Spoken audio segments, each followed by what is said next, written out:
नमस्कार, जय उत्तराखंड। कैसे हैं आप सब? आज काफ़ी टाइम बाद एक वीडियो बनाने की सोच रही हूँ। और ये वीडियो मैं इसलिए बना रही हूँ क्योंकि काफ़ी लोग मुझसे पूछते हैं कि मैं आजकल कहाँ हूँ और इतना ज़्यादा एक्टिव नहीं हूँ। तो मैं इसलिए ये वीडियो बना रही हूँ कि आप सबको बता पाऊँ कि मैं कहाँ हूँ। और हिंदी में बना रही हूँ ये वीडियो ताकि जो मेरे फेसबुक पेज से जुड़े हुए अदर कंट्रीज़ के लोग हैं और जो गढ़वाली नहीं हैं, अदर लैंग्वेज के हैं, उन तक भी ये मैसेज पहुंच पाए। तो इसलिए मैं ये वीडियो हिंदी में बना रही हूँ और अपने पेज के माध्यम से मैं इसे अपलोड करूँगी। और काफ़ी टाइम हो गया कि मैं एक्टिव नहीं हूँ, इसलिए क्योंकि मोस्टली सभी जानते हैं, जितने भी लोग मेरे साथ जुड़े हैं, कि मेरी बीच में तबीयत काफ़ी ख़राब हो गई थी। जब कि मैं बीच में सबसे पहले 2020 के बाद 2020 के लगभग एंड में मुझे दिक्कत हो गई थी। तो उसके बाद फिर मैंने अपना ट्रीटमेंट करवाया था, जैसे कि सभी जानते हैं। और उसके बाद ट्रीटमेंट कराने के बाद मैं एक बार फिर से खड़ी हो गई थी अपने पैरों पे। दोबारा मैंने अपना काम शुरू कर लिया था और अपनी फ़िल्म जो मेरी रिलीज़ हुई थी, उन फिल्मों पे मतलब काफ़ी जोर दिया, उनको प्रमोट किया। और काफ़ी भाग दौड़ हो गई थी मेरी, ज़्यादा मैं रेस्ट नहीं कर पाई थी। और मुझे लगा कि मैं पूरी तरह से स्वस्थ हो चुकी हूँ, तो मैं पूरी तरह से अपने काम के प्रति मतलब समर्पित हो गई थी फिर से। और मुझे कहीं से भी कोई सिम्टम्स नज़र नहीं आ रहे थे कि मेरी तबीयत ख़राब है या फिर मैं अभी पूरी तरह से स्वस्थ नहीं हूँ। और जब तबीयत हमारी ख़राब होती है तो हमें लगता है कि हमें रेस्ट करना चाहिए, लेकिन जब हम लोग थोड़े से ठीक हो जाते हैं तो जो इंसान कभी रेस्ट नहीं करता है, कम रेस्ट करता है, भाग दौड़ करता है, अपने काम के प्रति जो है वो जागरूक रहता है, अपने काम के लिए समर्पित रहता है, तो वो जो है कि वो इंसान जो होता है रेस्ट भी नहीं करता है। उसे लगता है कि मैं पूरी तरह से स्वस्थ हूँ और अपने काम के लिए फिर से मैं तैयार हूँ। तो मैंने भी कुछ इसी तरह से अपने काम के लिए दिखाया रुझान कि मैं ठीक हूँ और अपने काम के लिए मैं फिर से आ गई थी। और आप सब ने मुझे पहले भी बहुत प्यार देते थे, उस दौरान भी आपने मुझे बहुत प्यार दिया, उसके बाद भी बहुत प्यार दिया। तो बात है ये मेरी 2022 की, जब मुझे लगा था मैं पूरी तरह से स्वस्थ हूँ और मैं अपनी फ़िल्मों के प्रमोशन में लग गई थी। फ़िल्में मेरी काफ़ी रिलीज़ हुई उस दौरान। जैसे कि आप लोग जानते ही हैं, खैरी का दिन मूवी मेरी रिलीज़ हुई थी, मेरुगौ मूवी रिलीज़ हुई, और उससे पहले मेरी कन्यादान रिलीज़ हुई थी, और खैरी का दिन, मेरुगौ, और उसके बाद फिर मैंने दिसंबर में जय माँ धारी देवी मूवी जो है वो शूट करने में चली गई थी। तो मुझे लगा कि मैं स्वस्थ हूँ और मैं मूवी शूटिंग के लिए मैं चली गई थी, धारी देवी मूवी। तो जब मैंने धारी देवी मूवी की शूटिंग करी थी तो उस दौरान भी मेरी बैक में पेन हो रहा था। तो मुझे लगा जैसे कि नॉर्मली सभी लेडीज़ को होता ही है, बैक पेन होता है, लेग में पेन होता है, तो मुझे लगा कि शायद मेरी भी बैक में, लेग में मतलब पेन हो रहा है। तो मैंने इतना गौर नहीं करा। शूट के दौरान भी मैं दवाइयाँ वगैरह ले लेती थी पेन की, और मैंने सोचा था शूट के आने के बाद मैं डॉक्टर्स को दिखाऊंगी। और फिर उसके बाद मैंने शूट कंप्लीट किया अपना जय माँ धारी देवी, और मैं शूट से जब वापस आई तो उसके बाद मैंने डॉक्टर्स को दिखाया। तो काफ़ी मुझे लगा कि शायद, मुझे लगा पहले कि मेरी नस चढ़ गई है, क्योंकि मेरे लेग में बहुत पेन हो रहा था, मैं चलने में थोड़ा दिक्कत हो रही थी, तो मुझे लगा नस चढ़ गई है। पहले मैंने नस वाले डॉक्टर को भी दिखाया, फिर उसके बाद मैंने होम्योपैथिक डॉक्टर को दिखाया, फिर मैंने आयुर्वेदिक डॉक्टर को दिखाया। फिर उसके बाद हमने थेरेपी के लिए हमने ट्राई किया कि हम थेरेपी कराते हैं, क्या पता थेरेपी से ठीक हो जाए। तो हम लोग थेरेपी के लिए डॉक्टर के पास गए थे। तो उन्होंने जब मेरे को टेस्ट कराने के लिए बोला, तो एमआरआई और अल्ट्रासाउंड कराने के लिए बोला, तो जब उन्होंने मेरे एमआरआई की रिपोर्ट देखी तो उससे पहले उन्होंने मुझे जब चेक किया तो उन्होंने कहा कि आपके सिम्टम्स तो ऐसे लग नहीं रहे हैं कि आपको नस चढ़ी है या फिर आपके बैक में इस तरह से कुछ मतलब नॉर्मल पेन है, ये कुछ अलग ही पेन हमें लग रहा है। तो आप ऐसा कीजिए कि एमआरआई कराइए और एक अल्ट्रासाउंड कराइए। तो हमने उसी टाइम ने एक अल्ट्रासाउंड और एक MRI करवाया। तो MRI कराने के बाद जब डॉक्टर ने रिपोर्ट देखी तो उन्होंने मुझे बोला कि आपके जो बैक में जो पेन हो रहा है उसमें आपकी जो बोन है वो फ्रैक्चर दिखा रहा है बोन में, वो थोड़ा गल सी रही है, इस तरह से बोला उन्होंने। तो हम लोग घबरा गए थे। हमने कहा ऐसा कैसे हो गया, क्योंकि मैं पहले तो नॉर्मली चल पा रही थी, थोड़ा उठ बैठ पा रही थी, लेकिन उस दौरान जो था मैं बिल्कुल ही खड़ी भी नहीं हो पा रही थी। अपनी बॉडी का मैं वेट नहीं ले पा रही थी। मैं पूरी तरह से मतलब गिर जा रही थी और सिर्फ लेट ही पा रही थी, खड़ी और बैठ भी नहीं पा रही थी मैं। इतना ज़्यादा मतलब मेरा बैक का जो पेन था वो इस तरह से हो गया था, क्योंकि जो मेरा कमर और लेग के बीच में जो हड्डी होती है वो ब्रेक हो रही थी, मतलब गल रही थी। उन्होंने कहा इसमें कुछ फ्रैक्चर टाइप का है, शो हो रहा है। तो आप ऐसा कीजिए कि आप अपने जहाँ आपका ट्रीटमेंट चल रहा था पहले, आप वहीं दिखाइए। तो फिर हम लोग जॉलीग्रांट चले गए थे। वहाँ पे हम गए, फिर वहाँ हमने उन डॉक्टर्स को अपनी रिपोर्ट दिखाई कि मतलब पैसे से दिक्कत हो रही है। तो डॉक्टर ने हमें बोला कि आपको जो है एक पेट सीटी कराना पड़ेगा। तो फिर उन्होंने मेरा पेट सीटी करा। पेट सीटी में भी मतलब इसी तरह से आया कि मेरी जो बोन है वहाँ पे मतलब जो कैंसर के सेल्स हैं वो वहाँ पे डेवलप हो गए थे, और वापस से उस एरिया में जिस एरिया में फ्रैक्चर बता रहे थे उस एरिया में कैंसर सेल्स जो है उन्होंने वापस मतलब वो आ गए थे वहाँ पे। तो उसके बाद फिर हम लोग फिर घबरा गए थे, और फिर डॉक्टर ने बोला कि आपको इसके लिए मतलब रेडिएशंस देने पड़ेंगे उस जगह पे। और तो फिर मुझे एडमिट कर लिया गया था। और जब उन्होंने मुझे एडमिट किया उसके बाद फिर मेरे को रेडिएशन स्टार्ट हुए, और उस दौरान मैं जॉलीग्रांट में एडमिट थी। लगभग 7-8 दिन मैं एडमिट थी वहाँ पे। और वहाँ पे मैं पूरी तरह से जो बेड रेस्ट वाले पेशेंट होते हैं मैं उस तरह से मतलब थी एडमिट, जहाँ पे कि मैं उठ बैठ भी नहीं पा रही थी। और मुझे जो है स्ट्रेचर के माध्यम से, स्ट्रेचर में ही मुझे रेडिएशंस के लिए ले जाया जाता था, और स्ट्रेचर में ही मैं मतलब वापस से मुझे बेड में रखा जाता था, क्योंकि मैं उठ बैठ नहीं पाती थी। और मतलब पूरी तरह से मेरी बॉडी ने जो है वो पूरी तरह से साथ छोड़ दिया था, मतलब एक तरह से। और मैं पूरी तरह से डिपेंड हो गई थी बाकी सब पे, क्योंकि मैं उठ बैठ भी नहीं पा रही थी। तो पूरी तरह से मैं डिपेंड हो गई थी। तो उसके बाद मेरा जब रेडिएशंस कंप्लीट हुए, और रेडिएशंस के बाद मुझे थोड़ा सा आराम मिला। पर ये है कि मैं जब रेडिएशंस के बाद जब मेरा डिस्चार्ज हुआ तो मैं घर पे आई। फिर घर पे आने के बाद भी मैं पूरी तरह से बेड रेस्ट पे ही थी। और इस दौरान मुझे जनवरी लगा लो 2023 16 जनवरी से मुझे 7 महीने तो हो चुके हैं कि मैं पूरी तरह से मतलब अभी मतलब ठीक नहीं हुई थी। पर ये है कि मैं मतलब उस रेडिएशन से काफ़ी मतलब इम्प्रूवमेंट हुआ था। लेकिन उसके बाद क्या हुआ कि कुछ टाइम बाद मेरी जो है डॉक्टर्स ने मुझे बोला कि आपको हम खाने के लिए कोई मतलब दवाई थी, पेल्वोसिल नाम से कोई दवाई थी, आपकी ये दवाई हम स्टार्ट करते हैं। तो फिर मैं वो दवाइयाँ खाने स्टार्ट कर दी थी, वो हर महीने खानी थी मुझे। और उन्होंने कहा था ये आपको आजीवन ये दवाइयाँ खानी है। तो फिर मैंने वो दवाइयाँ स्टार्ट करा ली थी, और फिर मैं वो दवाइयाँ खा रही थी। करीब मैंने 2 महीने तक वो दवाई खाई। 2 महीने तक जब मैंने वो दवाई खाई तो उसके बाद मेरे ना गले में, जब मैं पेल्वोसिल नाम की जो दवाई है वो खा रही थी, तो उसके बाद 2 महीने मैंने वो दवाई खाई।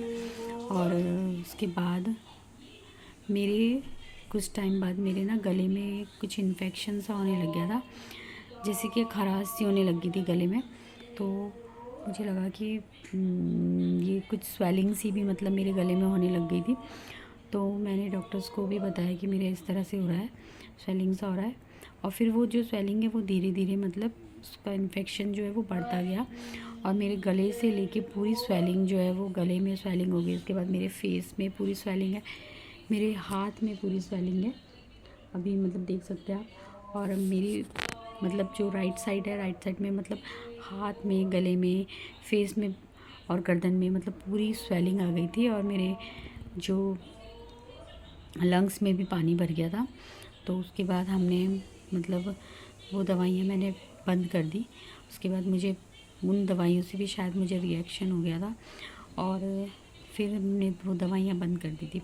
फिर उसके बाद हमने डॉक्टर्स को दिखाया तो डॉक्टर्स ने बोला कि अल्ट्रास मतलब वो करवाना पड़ेगा, एक्सरे करवाया। फिर एक्सरे में भी आया कि मेरे लंग्स में पानी भरा है और इन्फेक्शन जो है मेरे जो कैंसर का जो इन्फेक्शन है वो मेरे गले से पूरा मतलब यहाँ पे भी वो फैल गया था। तो उसके बाद मैंने फिर वापस से हमने जो हमारा पहले कमर का ट्रीटमेंट चला था सेकेंड बारी का, उसके बाद वापस से मेरा जो गले का ट्रीटमेंट है ये स्टार्ट करना पड़ा। और मेरी मतलब पूरी तरह से जो आवाज़ है वो बंद हो गई थी और मतलब मुझे कुछ भी चीज़ें मैं घुट नहीं पा रही थी और पानी तक मैं घुट नहीं पा रही थी। इतना ज़्यादा मतलब कंडीशन ख़राब हो गई थी कि मैं पानी भी मैं मतलब एक घूंट भी अगर मैं पीती थी तो वो भी मतलब वॉमिटिंग के थ्रू बाहर आ जाता था और मतलब इतना ज़्यादा बंद हो गया था मेरा गला कि मुझे खांसी, बहुत ज़्यादा खांसी होने लगी थी। तो जैसा कि मैं बता रही थी कि उसके बाद जो हुआ कि मेरे मतलब गले में पूरा इन्फेक्शन हो गया था, पूरी स्वेलिंग हो गई थी और मैं घुट नहीं पा रही थी, बोल नहीं पा रही थी। तो घर वाले काफ़ी घबरा गए थे कि मतलब क्या हो गया ऐसा। तो फिर उसके बाद हम लोगों ने फटाफट डिसाइड किया कि हम मतलब दिल्ली जाएंगे, वहाँ पे हम दिखाएंगे। हाँ, तो जैसे कि मैं बता रही थी कि मेरे मतलब उसके बाद गले में पूरा इन्फेक्शन हो गया था और पूरी स्वेलिंग हो गई थी। जैसे कि आपने मेरे फ़ोटोज़ और वीडियोज़ में और फ़ोटोज़ मैंने कई अपलोड की थी, आपने उस दौरान देखी होंगी कि मेरा मतलब फेस जो है इतना बड़ा हो गया था और मेरा गला पूरा बंद हो गया था यहाँ से और यहाँ भी पूरी स्वेलिंग हो गई थी। तो उसके बाद फिर हम लोगों ने पहले हमने जॉली ग्रांट में दिखाया डॉक्टर्स को, तो वहाँ पे भी उन्होंने हमें यही बोला कि इसका मतलब एक ही इलाज है कि आपको कीमो करनी पड़ेगी। तो मैं काफ़ी घबरा गई थी कि क्योंकि मैंने पहले भी 2020 में कीमो कराई थी और उस दौरान भी मेरे पूरे हेयर निकल गए थे। तो मैंने उस दौरान भी कीमो कराई थी, तो मुझे फिर वही डर सता रहा था कि मैं फिर से कीमो कराऊंगी तो मेरा फिर से मतलब इतनी मुश्किल से 1.5-2 साल में मेरे बाल वापस से आए हैं तो मुझे दोबारा से मतलब वही दिक्कत हो जाएगी। तो मैं इस चीज़ के ख़िलाफ़ थी कि नहीं, मुझे कीमो नहीं कराने हैं, चाहे कुछ भी हो जाए मैं कीमो नहीं कराऊंगी। मैंने ये डिसाइड किया था और फिर इसलिए मैंने मतलब घर पे बोला कि कीमो नहीं कराना है मुझे, इसका देखते कि कोई और इलाज होगा तो मैं वो कराऊंगी। तो हम लोग दिल्ली चले गए थे ये पता करने के लिए कि वाकई इसका ट्रीटमेंट जो है वो कीमो ही है या फिर कुछ और है।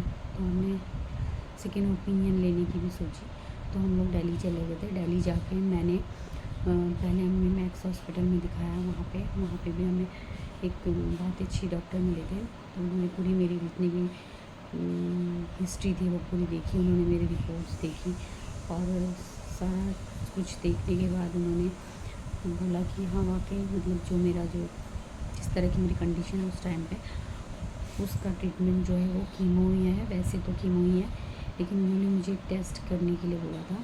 तो हमने वो टेस्ट करने के बाद उन्होंने कहा था कि अगर आपकी रिपोर्ट जो है वो पॉजिटिव आएगी तो उसका ट्रीटमेंट कीमो ही है और अगर कि इसका रिपोर्ट में देखेंगे कि क्या आता है, अगर चेंज आता है कुछ तो फिर दवाइयों से हम इसको करेंगे। फिर उसके बाद हम लोग वापस आ गए थे। फिर हमने दोबारा जॉली ग्रांट में हमने दिखाया। वहाँ पे दिखाने के बाद हमने क्या करा कि हमने नहीं वहाँ से वापस आने के बाद हमने सोचा कि चलो आयुर्वेद को भी अपनाया जाए।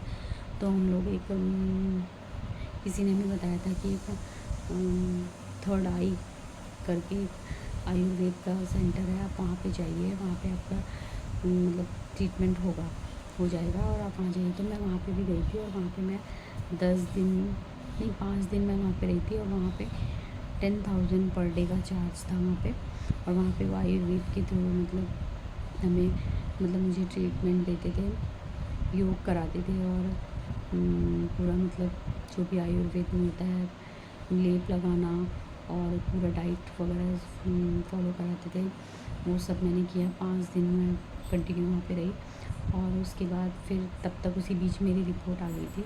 तो रिपोर्ट आने के बाद मैंने जो रिपोर्ट थी वो मैंने वहीं जहाँ पे मैं अपना ट्रीटमेंट ले रही थी, तो वहाँ पे जो एक डॉक्टर थे, मैंने उन्हें वो रिपोर्ट दिखाई थी अपनी। तो उन्होंने मेरी रिपोर्ट देख के मुझे और जो मेरी फैमिली मेम्बर्स थे उन्हें ये बात बोली थी कि आप मतलब आपकी जो सिचुएशन है अभी रिपोर्ट में जो आया है उसमें आपका जो पूरा मतलब जो कैंसर के जो वो हैं सेल्स हैं या वो वापस से मेरे इन्फेक्शन जो है वो बढ़ गया है।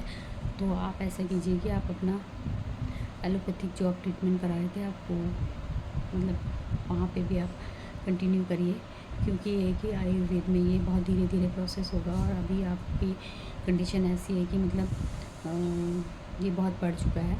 तो आप बाकी डिसाइड कर लीजिए आपको क्या करना था। हम लोगों ने वहाँ पे 5 दिन में फिर हमने ये डिसाइड करा कि नहीं अभी हमें एलोपैथिक की तरफ जाएंगे, क्योंकि जो आयुर्वेद में थोड़ा धीरे धीरे प्रोसेस होगा। तब तक ये बात जो कि मेरे साथ सिचुएशन हो रही थी वो बहुत ज़्यादा बढ़ ना जाए। तो सब ने हमने ये डिसाइड करा कि हम कीमोथेरेपी कराएंगे। तो फिर उसके बाद हमने रिपोर्ट देख के हम लोग वापस से मतलब कीमोथेरेपी हमने स्टार्ट करा दी थी। जब मेरी कीमोथेरेपी चल रही थी उसी दौरान फिर हम लोगों ने डिसाइड करा कि हम वापस से दिल्ली जाएंगे और वहाँ पे हम किसी बड़े हॉस्पिटल में दिखाएंगे। तो फिर हम लोगों ने BL कपूर मैक्स एक हॉस्पिटल है, बहुत बड़ा है, और तो हमने सोचा कि वहाँ पे जाके हमें किसी ने सजेस्ट किया था कि वहाँ पे बहुत अच्छे डॉक्टर हैं, तो आप वहाँ पे जाके एक बार दिखाइए। तो हम लोग वहाँ पे गए। फिर हमने वहाँ पे हमें डॉक्टर का अपॉइंटमेंट मिला। फिर बहुत मतलब काफ़ी हमारे करीबी हैं, उन्होंने हमें वहाँ पे डॉक्टर से अपॉइंटमेंट दिलवा कर फिर डॉक्टर ने हमें मतलब मेरी सारी रिपोर्ट वगैरह देखी, जितनी भी रिपोर्ट्स थी पुरानी सब देख के उन्होंने कुछ टेस्ट हमें बोले थे। बायोप्सी बोली थी उन्होंने हमें कि बायोप्सी करनी पड़ेगी, बायोप्सी से पता चल पाएगा कि आपके जो बॉडी की जो सेल्स हैं वो पॉजिटिव में है या नेगेटिव में है। क्योंकि जब मैंने फ़र्स्ट बायोप्सी कराई थी तो मेरे जो बायोप्सी में रिपोर्ट आई थी उसमें पॉजिटिव में रिपोर्ट आई थी। तो उन्होंने कहा था कि अगर ये पॉजिटिव में आएगी तो फिर हम आपका ट्रीटमेंट कुछ और होगा, और अगर नेगेटिव में आएगी तो उसका ट्रीटमेंट कुछ और होगा। तो फिर हमने बायोप्सी करवाई वहाँ पर। तो बायोप्सी की रिपोर्ट कुछ टाइम बाद आई। तो बायोप्सी में मेरा क्या हुआ कि पहले मेरी जो फर्स्ट हमने बायोप्सी कराई थी 2020 में, उसमें मेरा जो रिपोर्ट थी वो पॉजिटिव में आई थी। तो पॉजिटिव में ऐसा होता है कि जब पॉजिटिव में ऐसा होता है कि जो दवाइयाँ होती हैं वो काम करती हैं, और इस बार मेरी रिपोर्ट जो है वो ट्रिपल नेगेटिव में आई है, जिसमें क्या होता है बोलते हैं कि दवाइयाँ काम नहीं करती हैं, जिसमें बोलते हैं कि मतलब दवाइयाँ जो हैं वो काम नहीं करती हैं और कीमोथेरेपी ही इसका ट्रीटमेंट है। तो फिर हम लोग इस बात से और मतलब मैं थोड़ा सा हो गई थी कि मतलब यानी कि अब तो मतलब कीमोथेरेपी ही इसका ट्रीटमेंट है और कोई ट्रीटमेंट नहीं है। तो फिर ट्रिपल नेगेटिव जो होता है वो थोड़ा सा मतलब बहुत डेंजर होता है। तो मेरा जो है वो मुझे ये समझ में नहीं आया कि मतलब ये पॉजिटिव से नेगेटिव कैसे हो गया। तो मैंने डॉक्टर से पूछने की कोशिश करी, तो डॉक्टर्स ने मुझे बताया कि हाँ ऐसा हो सकता है कि पहले पॉजिटिव हो और फिर वो नेगेटिव हो जाए, ऐसा होता है। तो मेरे केस में भी ऐसा ही हुआ कि मतलब पहले मेरा पॉजिटिव में आए थे जो बायोप्सी थी। तो इस बार जो मेरी रिपोर्ट जो है वो बायोप्सी जो है वो ट्रिपल नेगेटिव में आई है। तो फिर मतलब इसका ट्रीटमेंट जो है वो कीमो ही है। तो हम लोगों ने मतलब कीमो स्टार्ट कर दिए थे और मेरे अभी तक लगभग 9 कीमो हो चुके हैं। तो हम लोग कीमो करा रहे हैं और साथ के साथ मैं एक आयुर्वेद की भी दवाइयाँ खा रही हूँ। तो देखते हैं क्या होता है। वैसे मेरी आयुर्वेद की दवाई भी कुछ टाइम से चल रही है, तो सब ने मुझे ये बोला कि आप एलोपैथिक ट्रीटमेंट तो आप कराते हो, साथ ही साथ आप जो आयुर्वेद है उसमें योग प्राणायाम और ये जितने भी आयुर्वेदिक मतलब आयुर्वेदिक दवाइयाँ जो होती हैं उनको भी कंटिन्यू रखो, और आयुर्वेद में जो योग प्राणायाम वगैरह होते हैं ये सब भी आप फॉलो करो। तो मैंने धीरे धीरे अभी शुरुआत की है, कोशिश कर रही हूँ ये भी करूँ और अपनी पॉजिटिविटी को साथ लेकर अभी मैं ट्रीटमेंट करवा रही हूँ। और बस आप सबका प्यार है, आशीर्वाद है कि मैं आज इतनी 3 बार मतलब कीमो वो 3 बार की बीमारी को झेल कर भी मैं अभी भी आप लोगों के सामने हूँ। और अभी मैं पहले से काफ़ी बेहतर महसूस करती हूँ। और बाकी ये है कि अंदर से बीमारी तो है ही, उसका तो हम कुछ नहीं कह सकते, कुछ नहीं कर सकते, लेकिन ये है कि अपनी पॉजिटिविटी जो है वो हमेशा रखनी चाहिए। बाकी जो होना है वो तो होना ही है, उस चीज़ को कोई नहीं टाल सकता है। और बस अपनी पॉजिटिविटी के साथ अभी भी मैं अपना ट्रीटमेंट करवा रही हूँ। और बाकी आप सबका आशीर्वाद और प्यार ऐसे ही बना रहे हमेशा। और बाकी जो भी अपडेट्स होती रहेंगी मैं आपको बताती रहूँगी। और ये छोटा सा वीडियो जो है वो मैंने आप सबके लिए बनाया है, क्योंकि मन में था कि मैं आप लोगों से भी शेयर करूं, क्योंकि काफ़ी लोग मुझसे क्वेश्चन करते हैं कि मेरी तबीयत कैसी है, अभी मैं क्या करा रही हूँ, क्या चल रहा है लाइफ में। तो मैं इसीलिए मैंने ये वीडियो बनाया ताकि ये वीडियो सब तक पहुँच जाए और सबको मेरे बारे में जानकारी मिल जाए कि अभी हाल फिलहाल में क्या चल रहा है। और बाकी आप सब तो मुझे प्यार देते ही हैं और हमेशा देते रहेंगे, और यही उम्मीद है मुझे कि ऐसे ही प्यार बना रहेगा। और बहुत जल्दी मैं स्वस्थ होकर आप सबके सामने आऊँगी और किसी के साथ जल्दी नए अपडेट्स दूँगी। तब तक के लिए आप सबको जय भारत, जय उत्तराखंड और जय हिंद।